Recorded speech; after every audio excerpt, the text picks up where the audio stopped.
Hello, and welcome to the third event in our speaker series that is all about implementation science. I am Tegan Henke, the Senior Director of Program Implementation for the Child and Family Policy team here at the Meadows Institute. And by now, you know who we are and what we do, so let's just dive right in. Throughout this speaker series, we've been exploring topics around implementation science and what it takes to support and sustain an evidence-based practice. Last month, Dr. Jen Gonzalez shared her insights on using data to identify your population's needs and drive organizational decision-making around implementation. And now we're moving on to the next step, selecting the right evidence-based practice for your organization. So for today's event, I am so excited to welcome back Dr. Patrick Tennant. Dr. Tennant is the Director of Evaluation and Analytics at the Meadows Institute.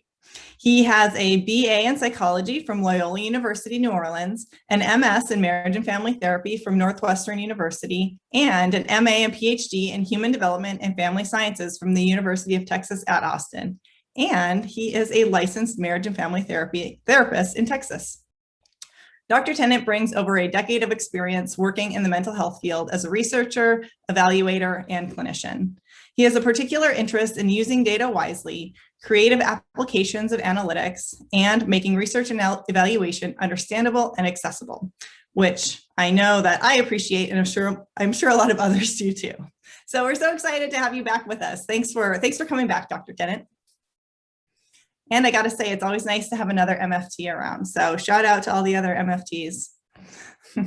Before we start, I have a couple housekeeping notes. The session is in webinar format, so everybody is muted. We are recording the session and it will be available on our website within a few days. And so on that note, if you need to catch up on the series, head over to the website because the previous sessions are posted there as well. So check them out if you haven't yet. And finally, if you have an audio or tech issue, please use the chat box and somebody from our team will help provide support.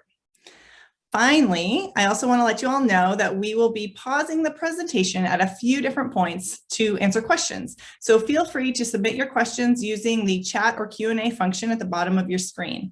And I'll be watching to ensure we don't miss anything. So feel free to ask the questions as soon as they come up. And with that, Patrick, I will leave it to you. Thank you so much, Tegan, and appreciate the kind introduction and everybody being here to talk about this with us. As Tegan said, we're talking about selecting the right evidence-based practice for your organization. And I think this is really kind of a cool topic because it sits right at the intersection of research and policy and practice, right? So all three of those kind of converge around selecting an evidence-based practice. And so I like thinking about and talking about these things, and I hope y'all enjoy this presentation today as much as I did putting it together. So as Tegan said, if you have questions, please use the Q&A function. Let us know. We will take some pauses and answer some more questions at the end.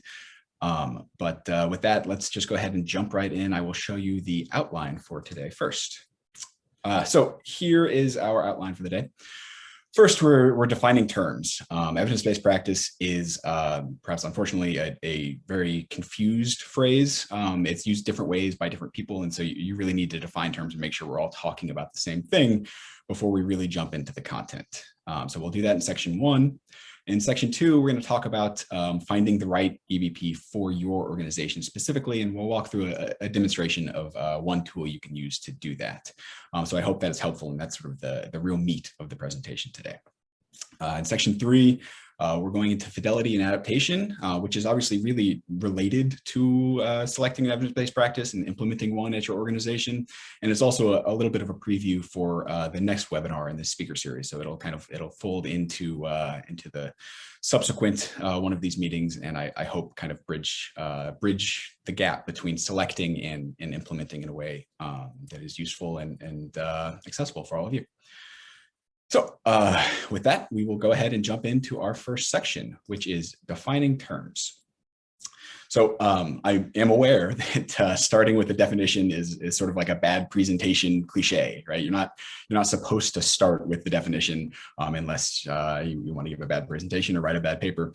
But it's just, like I said, really important here. This phrase gets used a lot.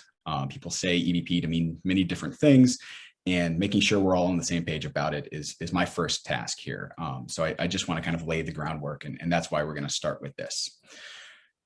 Now, why is the phrase EBP confused so often? Well, there are a lot of reasons, but I think one of them is that it has grown enormously in popularity over the past 15 years or so. So this is, on Google searches for the phrase evidence-based from 2004 up to today. And you can see basically just the trend line there is what's important, is that more and more people are searching for this. There's a significant surge in interest. And so what that means is with more people paying attention to the phrase, you get more interpretations and more derivatives of it, and then more confusion. And then that confusion compounds upon itself and you get more and more and more confusion. So again, this is sort of why we want to lay it out. But if we just talked about the debate, that could take an entire hour. So I'm going to simplify things a little bit and try to get us just to kind of an either or designation that we can use when talking about the selection of an evidence-based practice. But again, just to make sure that we're all on the same page. So here you can see a variety of phrases that you have probably heard. And for this presentation, we're going to focus on the big one there, which is evidence-based practice.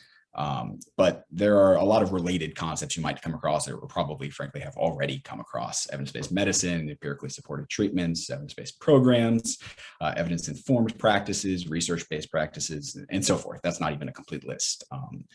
But all of these get used, and sometimes they're used synonymously. They mean the exact same thing, and sometimes they mean importantly different things. And so again, we just want to make sure that we are in agreement about the specifics of what we're talking about.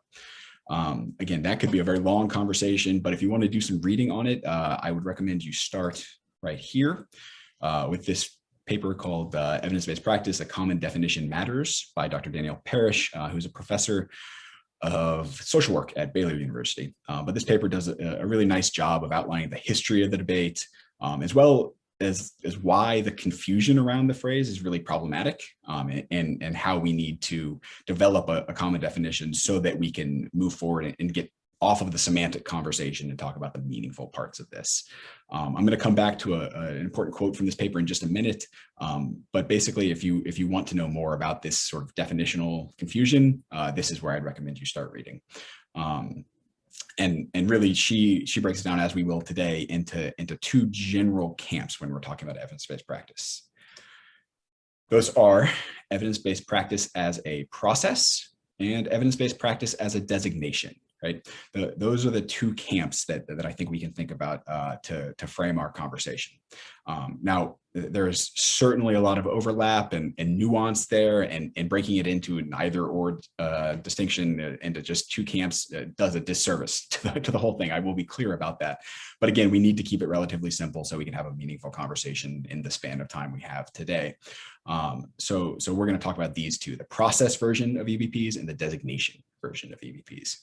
And we're going to start with the process version because that's where the original conceptualization, at least getting to where we are today, that's sort of where it comes from. It dates back to 1996, this paper by Dr. Sackett and colleagues. And the idea of EBPs was around before this. I don't want to say this created the field of EBPs, but really our current path and where we are now can all be traced back to this paper in one way or another. And so I will just go on and read this quote from Dr. Sackett, which says, evidence-based medicine means the conscientious, explicit, and judicious use of current best evidence in making decisions about the care of the individual patient. It means integrating individual clinical expertise with the best available external clinical evidence from systematic research. Right. So there in that sort of hallmark quote, you have these two pieces. You have clinical expertise and you have research evidence.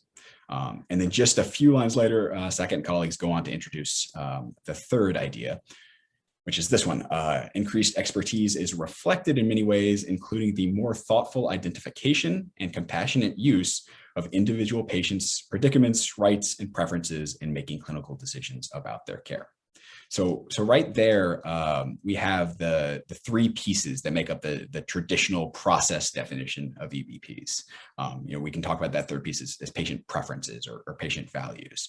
But those three pieces together make up what I will guess many of you have seen before, which is this Venn diagram of EBPs, with evidence-based practice sitting in the middle of best scientific evidence, clinical experience, and patient values. And evidence-based practice as a process sits right there where those three circles overlap. Again, you've probably seen this Venn diagram in one form or fashion before, and it actually also comes from that 1996 Sackett paper. They used this diagram to explain their idea there. So it kind of goes back to the very beginning. And again, in this conceptualization of EBPs, best scientific evidence or the research evidence is only a third of what's needed to engage in evidence-based practice. It is only this top circle that is informed by best scientific evidence. And really, we need the other two pieces to be engaging in evidence-based practice as a process. Again, to use the kind of the lingo that we're using today to frame this up. So, moving back to our arrows here, we have evidence-based practice as a process, which is the integration of scientific evidence, clinical experience, and patient values. Those three pieces are needed for the process version of EBPs. And this is important. It is about guiding an individual patient's care in a specific episode of care, right? So it's very individual, and it's not even for an individual over time. It is for an individual at a given moment. In that episode of care, what are we doing? We're integrating all three of these things. That is how you get to evidence-based practice as a process. And so by incorporating all of those things and using that in your judgment and decision-making around the care of an individual patient, you get that EBP as a process. Now, the other version of EBP we're talking about today is EBP as a designation, right? And when I say designation, I mean, basically, is a given practice evidence-based or is it not? A yes, no, right? That on-off switch is an easy way to understand this. Again, it is oversimplified, and I readily admit that, but it's easier to think about evidence-based practice as a designation when you think yes or no, it is or it is not, into that dichotomous sense. So where did this other designation come from? I've already told you the process version is the original. It dates back, was that 25 years now? Evidence-based practice as a designation is a little bit newer. But this is that quote from Dr. Parrish that I told you we were going to come to. She describes the origin of evidence-based practice as a designation like this. The confusion and controversy the EBP definition has created, much of which can likely be traced to the way it was adopted and implemented by state, federal, and healthcare funding entities to mandate and restrict service delivery to those approaches deemed evidence-based, right? So it's this piece. It's implemented by state, federal, and healthcare funding entities. They adopted it and implemented it as a way to restrict who was going to get funding, what kind of programs they were going to support and fund. And so you can imagine that's pretty impactful, right? When the funders say, this is what we will support, this is what we will not, that definition all of a sudden gets quite a bit of weight, quite a bit of influence, right? It's a little bit more complicated than that. Simply saying funders did or did not adopt it. Again, there's levels here, there are levels here, there's nuance. But again, it's worth thinking about it that way, that funders wanted to support something that they believed would be effective. And this is sort of the route they chose to do that. And what that did was it created this evidence-based practice as a designation version. So then they just say we fund evidence-based practice. And what they mean is those that have been shown to have the research evidence. Here is an example of that from Texas DFPS, the Prevention and Early Intervention Division. They put out this request for application, and it lays out what they mean by evidence-based program. It is a program model and it goes through all of the various pieces of research evidence it needs to have supporting it. So yes, they're saying program here and not practice. Again, DFPS uses these words fairly interchangeably. And so what we're talking about here is an evidence-based practice that they will support. They will fund a program that has this level of evidence. And you can see the comprehensive standards that need to be met, right? In point 2, the program manual, it needs to be directed and clear and comprehensive. Point 5, there is a prescribed set of activities and options that need to not only exist, but also be followed, get to the fidelity piece. So in order to have something be designated as an evidence-based program, it needs those pieces. And then point 4, which is the strictest, it lists a rigorous RCT published in a peer-reviewed journal, right? So there's lots of evidence out there that is okay evidence, but does not meet that criteria. And so it would not be an evidence-based program under this definition or this designation version of EBP. They give themselves a little bit of wiggle room here in this last part down here, this evidence-informed program. They allow for some flexibility, some other kinds of evidence. But basically, this slide is just to show you that thinking of EBPs as a designation exists and is implemented. This is a fairly recent RFA, so I didn't have to go digging through archives to find this. This is a thing that's still happening, that funders are using EBP as a designation to make their funding decisions. And I'm gonna take a little tangent here and just say that I think it's easy to look at that decision to use that rigorous research RCT version of EBPs as a designation and think it's a problem. I have some sympathy for funders thinking that they want to fund things that are effective and that they know will work well for the populations that they're really complicated and complex issue. And so I'm just going to say that I do have some sympathy for even though it's oversimplified, for the way in which that is done. All right, moving on to the next slide. Here again, back at our EBP Venn diagram. And what we just learned, what we just went over, is that the EBP designation version is really only focused on this, right? It's focused on this top circle, best scientific evidence. EBP as a designation is a yes, no, does it have the best scientific evidence or does it not? It's a stricter version than the more holistic process version of EBPs, but that's basically the idea. We're focused right here. Another confusing aside here is that there are many designated EBPs that do encourage the process version of evidence-based practice, meaning that they encourage you to include your clinical experience and your patient values. That certainly happens. Lots of them do that, and it makes sense that they would. But then you end up with this sort of confusing, recursive, infinite loop, right? Where your designated EBP is encouraging EBP as a process, which is a process that includes the evidence that makes a EBP designated, right? So it can get pretty complicated. We can leave that brain teaser for another day. But for now, just remember EBP as a process is the center of all three of these circles. EBP as a designation is really just about this top circle. And now we'll go back to our arrows and just fill this out completely. Again, a designation is a practice or program model with rigorous research supporting its effectiveness.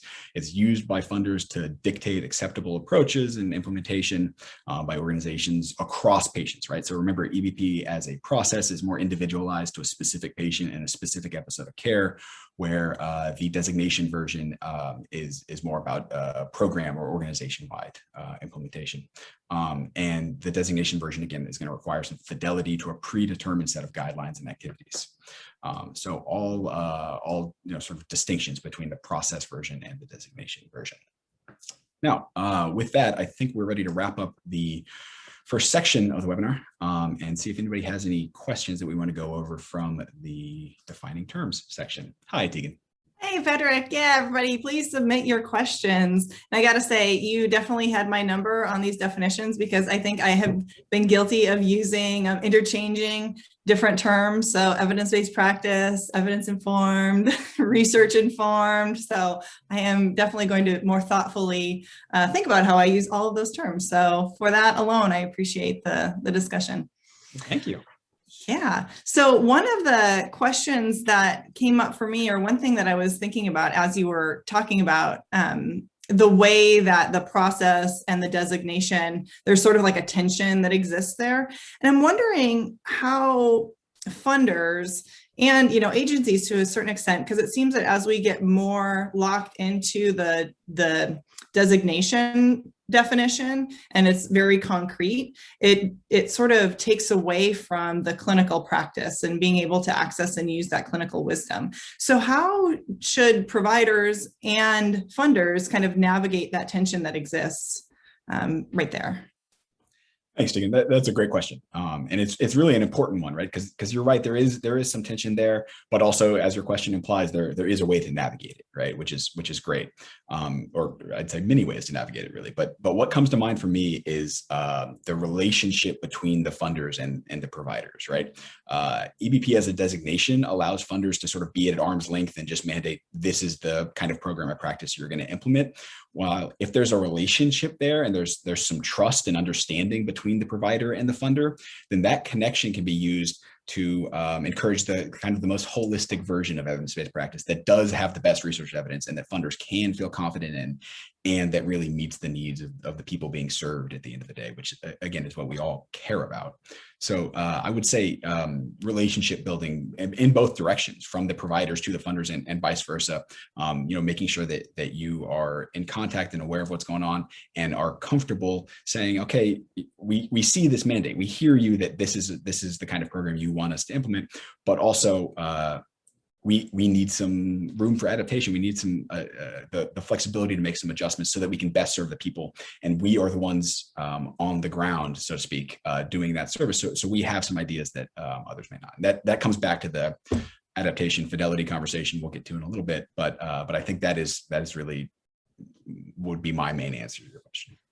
Yeah, that was kind of what I was thinking is about fidelity. And so that so much of that, like as you were talking about, what the funders are looking for, and sort of having this really concrete definition, it was kind of throwing me this, like giving me a little ping on fidelity. And I know that fidelity is really important. And also sometimes you can't be 100%, you can't adhere 100% to the practice because you're adapting to what the family that is sitting in front of you, what their needs are. So, yeah. Absolutely. Awesome. Well, I think we will let you continue with this right now. So thanks for that, Patrick. Thank you, Tegan. And so we will move on to evidence-based practices for your organization. And now just another note on the definitions before we go into this. We're transitioning into this section, and it should, I hope, be fairly clear that we're talking about evidence-based practices as a designation here going forward. Selecting an EBP for your organization doesn't quite even make sense with the process version of it, again, as I said, because it's so individually focused for a specific episode of care. So here we're really talking about the designation version of EBPs, even though plenty of organizations do certainly encourage EBP as a process, and that's great, and I have no qualms with that whatsoever. But the selection process is really makes more sense to think about it, the designation version. So now let's talk through how you can make that selection, and then we'll do a demonstration of a tool you can use to do it in just a little bit. But I'm going to start this section with the Iowa model. This is the Iowa model of evidence-based practice. It's about the implementation framework for implementing an evidence-based practice. So this is a good place to start before we even get to selection, because it brings up some things that are broader than just selecting a specific program, but that are really important, and I think are nicely laid out in this model. And so again, there's certainly more depth here in this paper than I can get into in the time allotted today. So please go out and find it and read it if you're interested. But I have synthesized basically the front half of their model for our conversation today. And so here that is the 5 steps: assess the priority level of a topic, form a team, examine all available research evidence and consider the weight of evidence for both benefits and costs, implementation options for your organization, and maybe even pilot test it if you can. And if all of that goes well, you get to 5, which is plan for and proceed with broader implementation. So this slide's a bit of a doozy, and we're gonna unpack it. So bear with me here. I again synthesized the model. This is not the original 5 steps, and this is not the entirety of the model, but I think this is what's important for our conversation today. So first, we're going to assess the priority level of the topic or the area at the organization.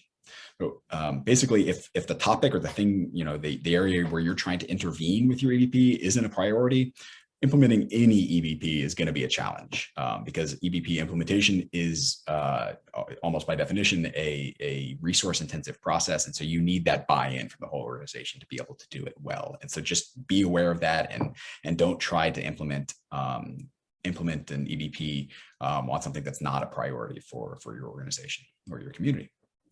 Second, form a team. So in Dr. Van Dyke's presentation, that was the first in this speaker series, she said, start with too many overqualified people. And I love that. I think that's absolutely right. And it aligns with the Iowa model here. So you need a strong and multifaceted team to achieve a successful implementation. And that needs to be considered from the very beginning, right? So bring all your people, come loaded for bear, because you're gonna need that support. Again, it is a resource intensive process, and you're gonna want your best people thinking about this. Step 3, consider the weight of evidence for both benefits and costs.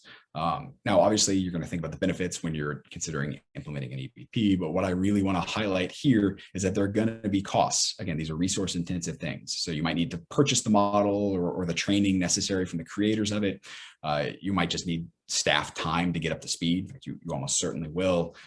There's even opportunity cost because you're choosing one particular practice or program over another that might offer a different array of benefits. So all of that needs to be considered, and you can do that on the front end before really digging in to select an evidence-based practice.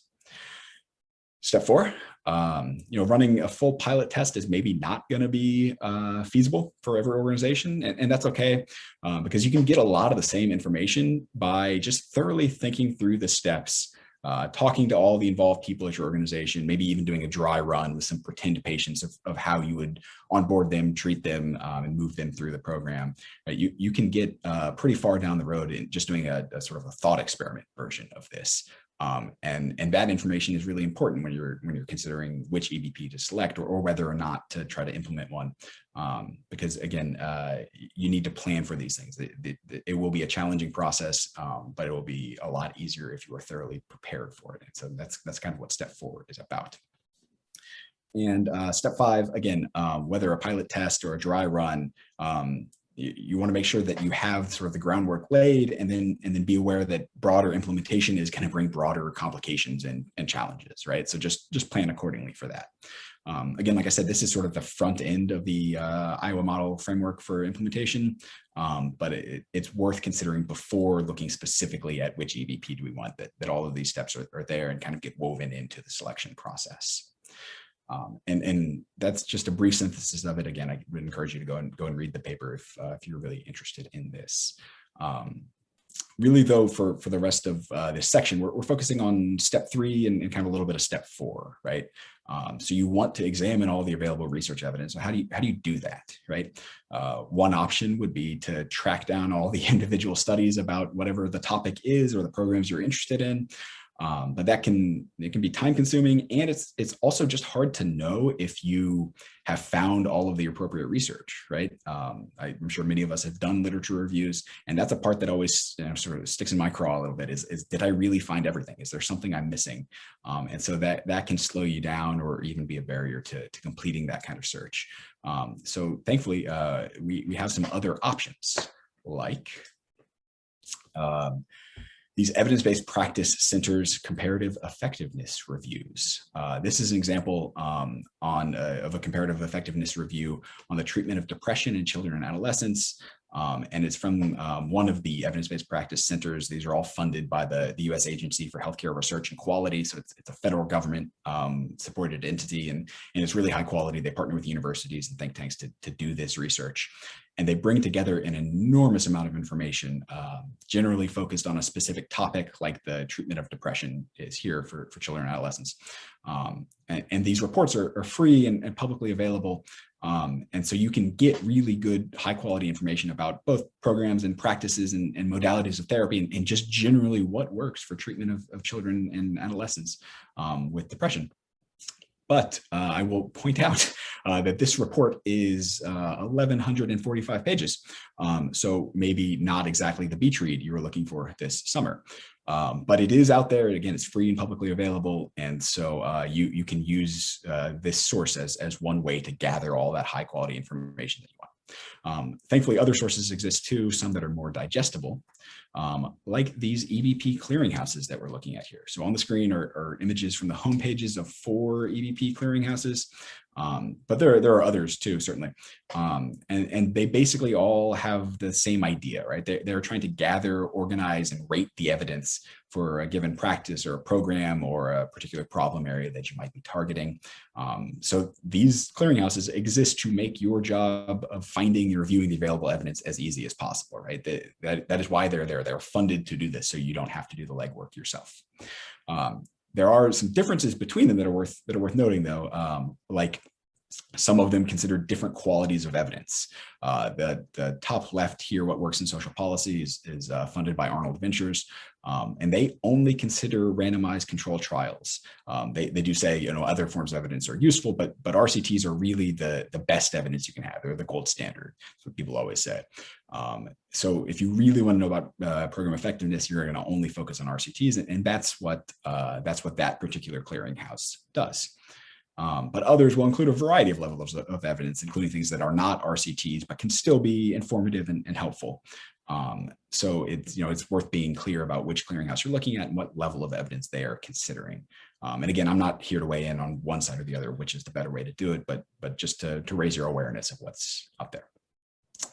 Another difference is that some are kind of broadly interested, whereas others are very content area focused.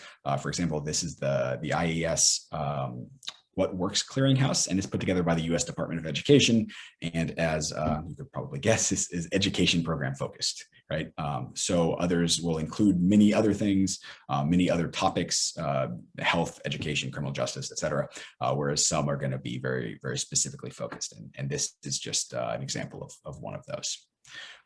So the upshot here is really just be aware of which clearinghouse is right for your purposes, or be comfortable sort of moving between them, knowing that there are these differences. Thankfully, we actually can get even a synthesis of those EBP clearinghouses by looking at this. And this is where I would really recommend you start your search. This is the Pew Results First Clearinghouse database. Which is a mouthful, yes, but is a wonderful, wonderful thing funded by the Pew Foundation. It is a database that aggregates information from 9 different clearinghouses, including the 4 that I just showed you on the previous slide. So it brings together all of those clearinghouses that each bring together lots and lots of evidence and information. And then this database gives you a very high level but complete view of the evidence that exists for a particular program or practice, right? And it makes it all very easy to sort through. It's searchable and you can quickly review lots and lots of things. So actually that is what we're going to do right now. Tegan is going to pop back on and we're going to walk through a quick demonstration of this tool as a search as you might actually do it. Hi, Tegan. Hey, Patrick. I'm super excited. Good. So I do a high wire act here and try to switch us over to my web browser. Can you all see that? Yes. Yes, we're on the web browser. Yeah. All right, that went seamless. Well done. Okay, so first, just orient everybody to what we're seeing here on the screen. This is the homepage for the Pew Results First Clearinghouse database. Again, a wonderful tool that I cannot recommend highly enough. And what you see is just basic information about the database. There are over 3,100 programs reviewed in the database, so quite a lot and more than you would certainly want to read all the original papers on. And it was last updated just in March of this year, which is wonderful because it can be a lot of work to stay up to date on all of the evidence that's coming out in all of these programs, as well as new programs that are getting added. And Pew does all of that work for you, right? I promise you Pew has a staff that is working on this because it is a hard job, but they are making it very, very easy on you, the end user in this case. Next thing I want to show you is the list of clearinghouses. As I said just a minute ago, this database brings together results from 9 different clearinghouses, and those include Blueprints for Healthy Youth Development, a youth development one, specifically CEBC, Social Programs That Work, which, as I said, is an Arnold Ventures program. There's the What Works Clearinghouse from the Department of Ed, all the way down through several others. Crimesolutions.gov is obviously going to be criminal justice focused. INREP, I should point out, no longer exists. It was funded by SAMHSA. That funding went away in 2018. So they're no longer adding new programs to INREP, but all of the information that was there is still included in this database because there's a lot of very good reviews done there that we that I assume did not want to lose. So it is included, even though it's no longer updated. And then what works for health out of the University of Wisconsin and RWJF, maybe of particular interest to a lot of our attendees today. So there are the 9 clearinghouses. And one last overview before Tegan and I jump into the search is that you need to understand this is the scale on which Pew puts all of the other clearinghouses. So each of those 9 clearinghouses have slightly different nomenclature for what is the best versus okay versus less good programs. They all name those things different ways and split them out into different levels. And what Pew does is Pew finds all of those and maps them all onto this common scale, which is really helpful because it is an easy and quick way to compare across the various clearinghouses that all might be rating one program, but have different sort of ways of thinking about it. Pew puts all of that together onto one scale so you can very quickly sort of assess the quality of evidence that exists for a particular program or practice. So that's our high level overview. Tegan, you want to jump in and do a search? Yeah, let's do it. Okay, where do we start? Oh, well, mental health. Obviously, we'll talk about mental health. We are a mental health institute. Yes. So we have now selected the category mental health, which limited our number to 1,213 programs. So still quite a few and probably more than you want to scroll through. Yeah. Just one quick way to limit things. You go to the categories and you select the category that is of interest to you. Okay. Awesome. And so then we could go down to settings. And so, okay. I see how this works. Let's do community settings. Okay. We're going to focus on community settings. And so now we have 2 filters on here, mental health and community, and still 558 programs. So not a short list, but again, lots and lots of information you can get on mental health programs that are being put into place in a community setting. So maybe one more thing, Tegan, what else should we do? Yeah, so can we filter it down since we're focused on children and youth? Can we filter it down to youth? Like adolescence? Is that let's try that. Let's try adolescent. Okay. Search adolescent there in the search box. Okay, we've now cut it down to 139 programs. So we're doing better. And I think that's probably sufficient for us to come and scroll through the list. What do you think? Yeah, that feels doable because I'm assuming that right now I'm going to tell everybody that they can start submitting questions because I think we're to that part of the presentation, right? Am I reading that right? Okay. So start submitting questions. But one of the things that you said when you were going over the Iowa model that stuck out to me is selecting an evidence-based practice keeps going back to the process, the implementation process. And so even as we're looking at 139 programs here, our process, like what we have done, will allow us to quickly filter out some of these. So for example, we might not be looking for something that targets depression. So we could take out adolescents coping with depression just without even doing a lot of research. Exactly. And so just having an idea of what it is you're looking for, which you almost certainly would when you start this search, is gonna make it so you can scroll through even 100 programs fairly quickly, just by identifying that which doesn't meet your needs, and then you can dig in further on those that are of particular interest to you. So here's the first page of our list, and let's talk about brief strategic family therapy. What do you think about that? Yeah, that's great. As family therapists, right? Digging yeah, exactly. Shout out. Family therapy is going to catch our attention. Let's do it. So here we are. Here's the entry for brief strategic family therapy, which is one of the evidence-based programs that are included in this database. And what you can see is there are 3 clearinghouses that have rated BSFT. crimesolutions.gov did, and it gave it a yellow. It got mapped onto the second highest rated quality, while CEBC and INREP both gave it a highest rating. So a little bit of disparity there between the 3 clearinghouses, and we can actually sort of dig in and see specifically what outcomes they were thinking about, the settings they were thinking about when they reviewed this program, and can get here via the link to crimesolutions.gov, the kind of the full set of evidence that they brought in and why they gave it the rating that they did. But overall, you can see second highest rated and 2 highest rated ratings from the clearinghouses for BSFT, which is pretty strong. This has pretty strong evidence in favor of it. CEBC, again, you can get that same information for CEBC here and from INREP. And things like how many sessions it's going to take, the target ages 6 to 12 and 13 to 17, as well as things like which families has this evidence been established with, right? So Hispanic families have been the principal recipients of BSFT, but African-American families have also participated in the intervention. So that jumps ahead a little bit to our fidelity and adaptation conversation, but basically you can get all of that information just here on the summary page within the search box of the Pew database. But then if you want to dig in further, they make it very easy for you to do so. This will take you to the NREP archives. So you can see all of the details about how they arrived at that rating. Well, and it looks like you can also, like the different clearinghouses, I guess maybe based on what area they're specializing in or they focus on, maybe looking at slightly different outcomes, or they might have been tested in different settings. And so that could be really good information too, just looking across all three or however many clearinghouses these happen to be in, to see whether there's some crossover in the different outcomes that your organization might be looking for. That's exactly right. Get as much information as you can, and again, here it's synthesized for you, and then triangulate to get the best version you can for answering your specific question. I think that's just right, Tegan. Yeah.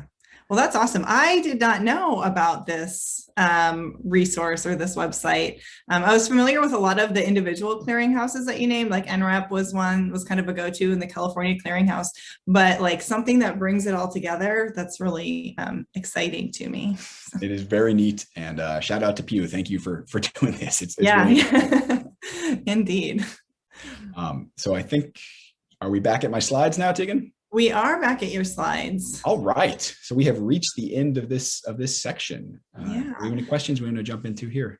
Yeah, so I'm going to invite everybody to submit some questions. I did have one that you sort of touched on, which is about narrowing down, making the choices more manageable, which you talked about. Kind of we can go through pretty quickly and weed out ones that may or may not fit. But then, yeah, so what is there anything else that you think we should look at when we're, evaluating it? So looking across all of the clearinghouses that may have evaluated or may have included it, how do we go about making that decision about which strength of evidence is best for our organization? That's a great question. And really, I think it gets down to what is, what evidence best fits your context and your situation of your organization. Evidence that does not map on cleanly to your organization's particulars. So, the people you're serving, your workforce, et cetera, is less applicable, right?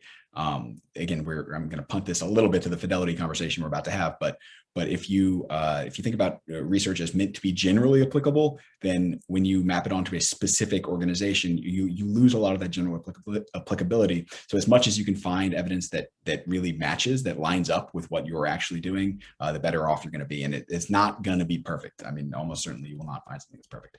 But considering evidence that more closely matches, say, the population you're serving, I would think of as better evidence. And then you also have the kind of the orthogonal construct of the quality of the research, right? RCTs is stronger than comparison studies. So while you should consider that as well, the place I'd really start is thinking about the population you want to serve. That makes a lot of sense. So there may not be the degree of research that you'd want to see for the population that you're looking to implement an EBP for specifically, but the research that exists may apply more to your population. And so that would make that practice a lot more useful for your organization than, say, an RCT that has a lot of evidence and a lot of outcomes, but not necessarily has been researched with the population you have in mind. Yes. With one little caveat, which is, remember, like, just because an RCT was done on a different population than yours does not disconfirm its value for your population. We just don't know. It is not to say that there's no evidence of or there's evidence of lack of effectiveness, because that's not the case. We just don't know as well. It's a good research or distinction right there. But then I guess that would bring in what you're talking about with like the clinical expertise and fidelity, and sort of how can we modify these programs that we think will be effective and have proven outcomes, but to meet some more individualized needs. Yes, exactly. Which I guess gets us right into your next section. So let's go there. Thank you, Tegan. So moving on to fidelity and adaptation. And we are running just a couple of minutes behind schedule, so I might move a little quickly through this so that we have time for more questions at the end. But let's jump in. Let's talk about fidelity and adaptation. And I'm going to actually start this with a slightly personal story, which is that my wife and I are expecting our first baby later this summer. And so as a researcher and someone who likes to read a lot, one of the ways I'm preparing for this is by reading every book I can get my hands on. And so I've read lots of these books now. And my favorite one by far that I've read to this point is by an economist who talks really explicitly about what we were just going over, that you need to make lots and lots of choices, and there is evidence out there for many of these choices, but that research evidence is meant to be generally applicable and so cannot consider all of the particulars of your family and your context, right? So if a particular set of research findings doesn't line up exactly with your family and your context, that is worth considering. And this author is very explicit about that. So that's what I really like about it. She lays out all of the evidence, and, especially in cases where there's not particularly strong evidence for or against some practice, she leaves room for the family to make choices about what's best for their family. Because especially, again, when the research is not especially strong in one direction or the other, those things really matter, right? Your family traditions, your maybe your religious tradition, all of that stuff needs to play into how you make these choices. And big, broad, generally applicable research studies can't answer that stuff for you, at least all of the time. There are certainly times where it is worthwhile to consider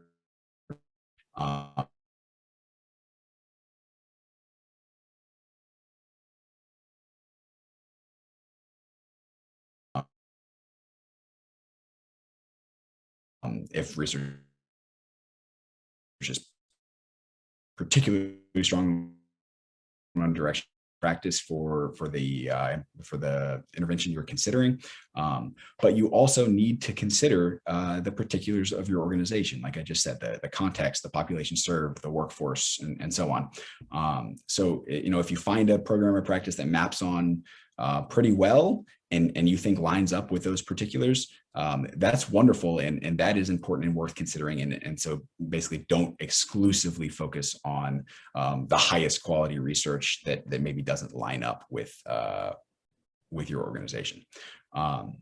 So really what I'm calling for here, and my whole point in this story, is that you need some decision-making prowess and a little willingness to be flexible. And so that's really about this conversation, maybe tension, but I don't really like that word for it. This kind of fidelity and adaptation conversation that we want to have. So one of the most important considerations is fidelity, right? This is from childwelfare.gov, the federal government's child welfare webpage. And they talk about when you're going to be implementing an evidence-based practice, you need to consider the fidelity, which is also called adherence or integrity, to the original approach, right? You need to preserve the components that made the original practice effective if you want to have that same successful outcome that they demonstrated in the evidence that we're talking about.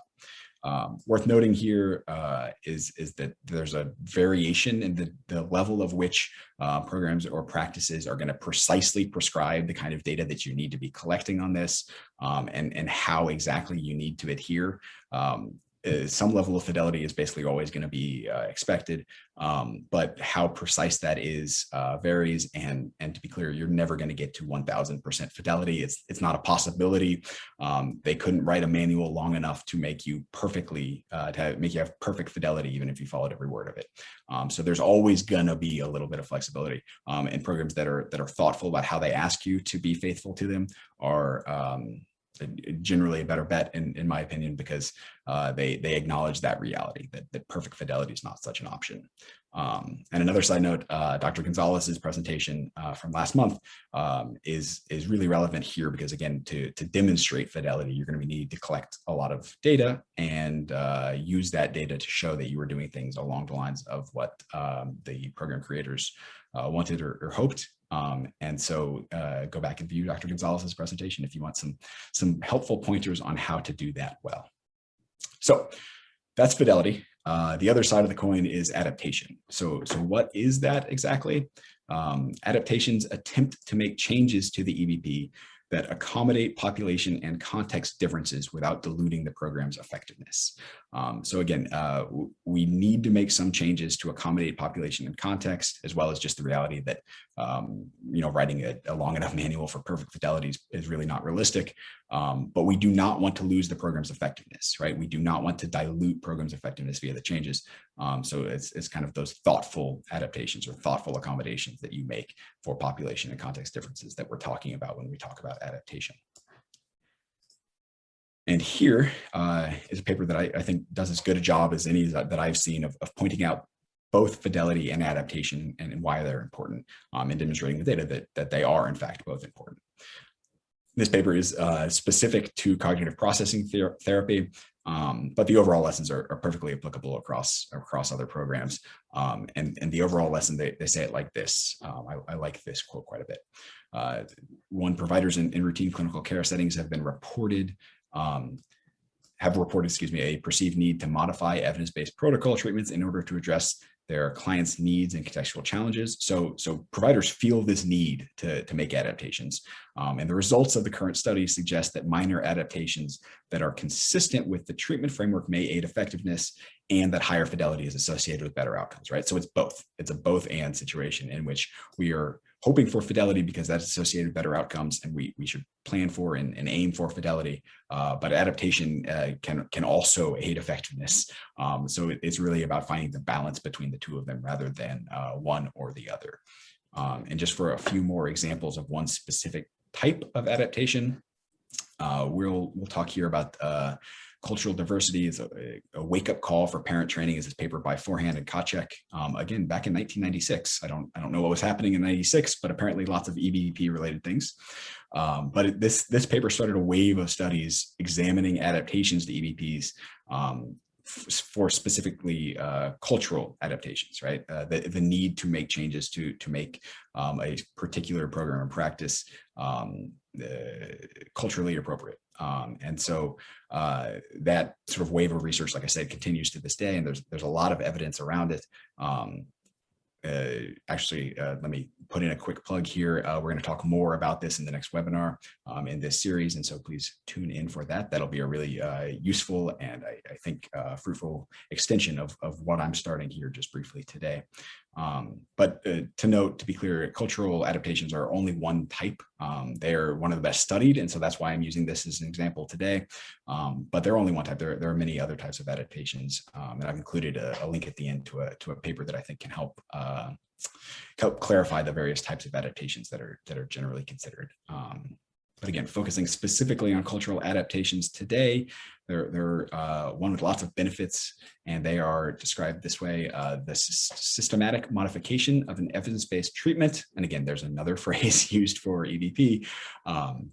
We're going to gloss over that right now. The systematic modification of an evidence-based treatment to consider language, culture, and context in such a way that it is compatible with the client's cultural patterns, meanings, and values, right? So it is making adaptations to an EBP that are both faithful to the EBP while also being consistent with clients' cultural patterns, meanings, and values. So that's really, really important, as you can imagine. And we actually have plenty of evidence to show that that is important, like from this meta-analysis of cultural adaptations.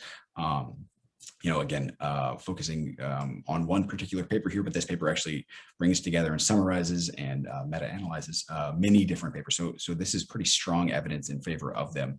And so I'm just going to wrap up today with 3 quick quotes from this paper. The first is that there's a medium effect size favoring the effectiveness of culturally adapted interventions over unadapted versions of the same intervention, right? So comparing, as studies have, and as this paper synthesizes, whether an intervention was presented as sort of originally conceptualized or an adapted version of it, and the adapted version of it, culturally adapted version of it, I should say, was shown to be more effective with a medium effect size. So there is really some impact there of that cultural adaptation. On average, they're performing better. And while that probably makes intuitive sense to a lot of people listening here, you also have the hard numbers, so you don't need to lean on the intuition. You can say, we know this generally works better. This, on average, a culturally adapted program will be preferable. This next quote points to not just care of an individual patient, but really that it's population level outcomes that we're talking about. An insistence on fidelity without flexibility can perpetuate health disparities by impeding the development of effective interventions, right? So this can really spiral out and be bigger than just care of an individual person, but can lead to long-term impacts.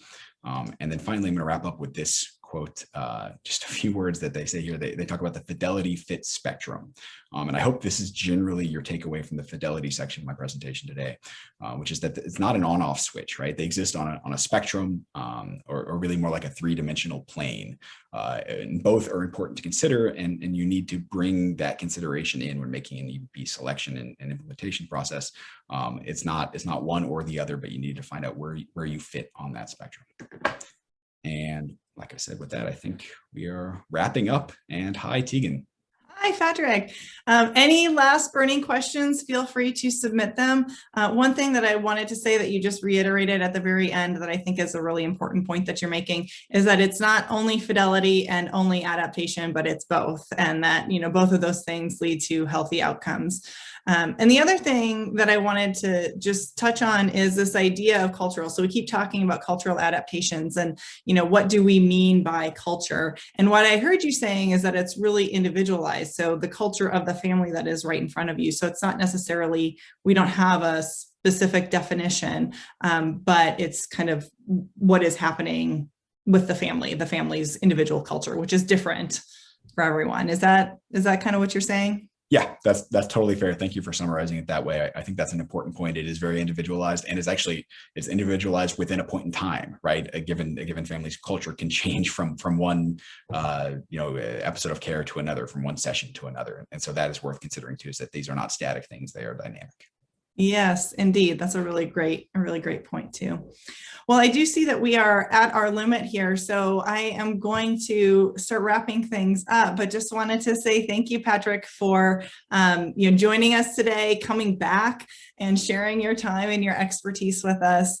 I know our whole team has appreciated working with you these past couple months. And you've even set us up really nicely for our next webinar. So everybody, please mark your calendars for June 23rd, when my colleague Jessica Lim will take over hosting duties, and we'll welcome Marcy Melvin, the Deputy Director of the Hackett Center for Mental Health and Health Equity Champion. Marcy will discuss the intentional shift from cultural competence to cultural humility and ways to promote the practice of cultural humility across your organization, as well as the impact this change can have on your organization's work with children, youth, and families. I noticed Jessica also put some links in the chat function. So Patrick has some great resources that he wanted to share with us. Please feel free to copy those down as we wrap up. They will also be on the website in this recording that you can view later. So most importantly, I want to thank you all for joining us today. We hope that you continue to find ways to apply what you're learning, what we're all learning, to the work that you're doing with families across Texas. So thank you for joining us, and please enjoy the rest of your day. Thank you, Tegan. Thank you all. Thanks, Patrick.